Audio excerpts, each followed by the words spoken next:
Police বাহিনীর সাথে, র্যাবের সাথে, ডিজিএফ এর সাথে লাঠি নিয়ে, অস্ত্র শস্ত্র নিয়ে সাদা পোশাকে ছাত্রলীগ যুবলীগ কেন হামলা করবে?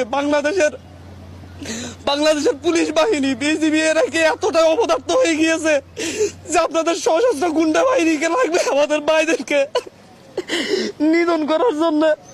আমি আজকে সকালে পত্রিকা পড়তেছিলাম, পত্রিকায় দেখলাম যে বিভিন্ন মন্ত্রীরা, ক্ষমতাসীন দলের বিভিন্ন নেতারা হুমকি দিচ্ছেন এরপরে যদি আন্দোলন না থামে ওনারা দমন করবেন। ওনারা ছাত্র আন্দোলন দমন করার চিন্তা করেন।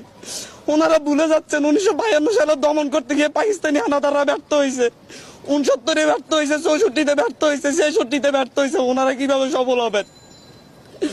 ওনাদেরকে এখনো বলবো, আমাদের প্রতিটা ক্যাম্পাসে নিরাপত্তা নিশ্চিত করুন, আমাদের ভাইদেরকে ছেড়ে দিন।